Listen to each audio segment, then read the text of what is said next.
All right, welcome to the Louisiana Territory, Louisiana Purchase review video. If you've selected this from the main map, we are going to focus on this green area here, the purchase of it, and kind of the exploration of it.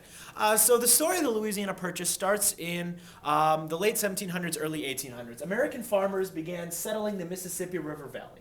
And American farmers, they needed to get their crops to market, whether that market was off in Europe or whether their market was along the East Coast. And if you're a farmer in Indianapolis or Lexington or Memphis or Natchez, Mississippi, you're not going to want to take the crops overland through the woods, through unsettled territory, over the Appalachian Mountains. That's not going to work. A much easier way is going to be to take these crops and just sail them down the Mississippi River to the port city of New Orleans.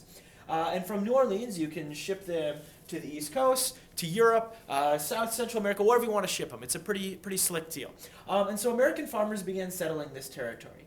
And at the same time that American farmers were settling the Mississippi River Valley, the territory known as Louisiana was under the control of the French. And the French at this time also kind of started settling in this area. The leader of France at the time was a little tiny man named Napoleon Bonaparte. Now Napoleon, you see, he had big plans. Little guy, massive plans. What are those plans? Well, take over the world. To take over the world, however, he was going to need crops, food to feed his army. So his plan, Napoleon's plan, was to settle this area and turn it into farmland with a bunch of French farmers. We are the French, we like to farm, no? And he would use those French farmers to grow food for this area right in here. He had a bunch of slaves down in the Caribbean, and then those slaves, of course, were used to help kind of fuel his empire. But as history would have it, the slaves in Haiti and the Caribbean, they revolted.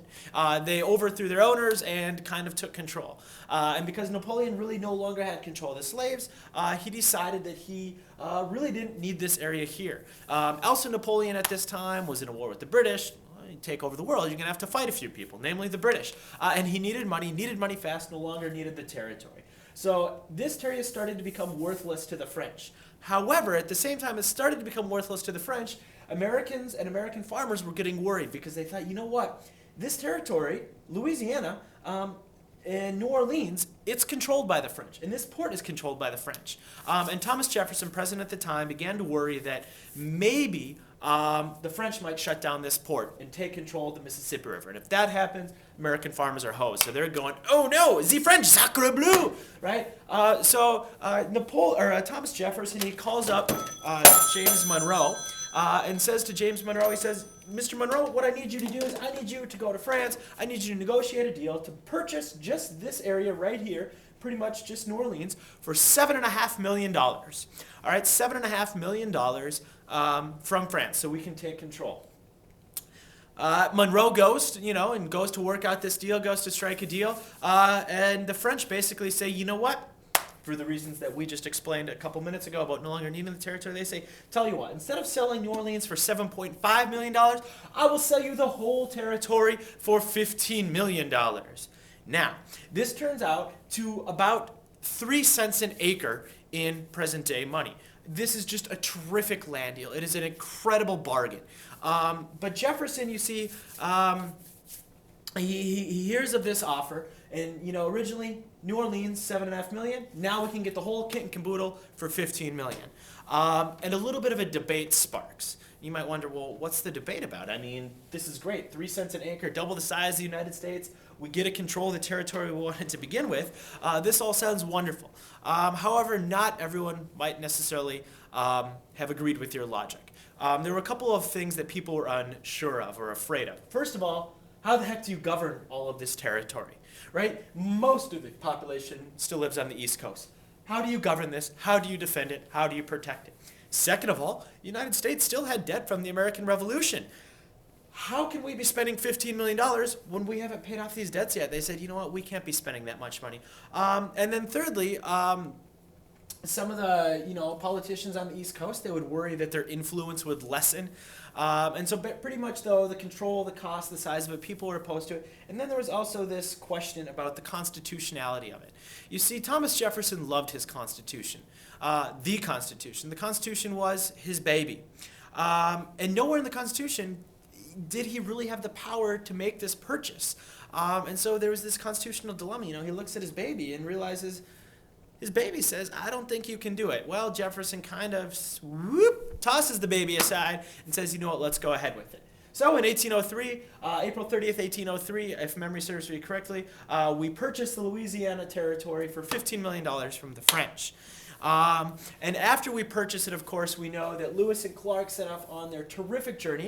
In 1804, Meriwether Lewis and William Clark, they set off on this journey, a military expedition, a peaceful military expedition, 45 men in total, including Sacagawea, the lone female of the group. And they go out and they follow along, mostly along, you see here, the Missouri River. The idea is that following the Missouri River, that they will hopefully find an all-water route to the Pacific Ocean. They never do find one, but what they do find is one heck of an adventure. 2 years, 8,000 miles, going from St. Louis all the way to the Pacific Northwest, to the Pacific Ocean, and back. Only one person dies on the trip. They document everything that they see along the way, plant life, wildlife, animal life. They document the different groups they come in contact with, and they really kind of explore this territory. And in exploring this territory, it starts to open the West, and we start to see our manifest destiny is beginning. Because trappers, mountain men, missionaries, they also set out over the next couple of decades into this territory. And it's ultimately their stories of this territory that helps open the West more to even more and more pioneers, more missionaries, more women, and we'll hear more about them when we take a look at the Oregon Territory video. But that's pretty much the story of the Louisiana Purchase. So again, just quick recap. Wanted just to purchase New Orleans for $7.5 million to control the port city, to defend the port city, so that American farmers would still be able to use it because they needed it. Instead, we purchased the whole territory for $15 million, doubling the size of the United States. Thomas Jefferson goes ahead with that in 1803. And then shortly following that, Lewis and Clark in 1804 set out on the Lewis and Clark out on their great expedition. At this point, you can feel free to click on to any of the other territories, whether you want to hear about, I'll just step out of the way and let you choose what you'd like to hear about next. Texas, Mexican-American War, Gadsden Purchase, Oregon Country, or Florida.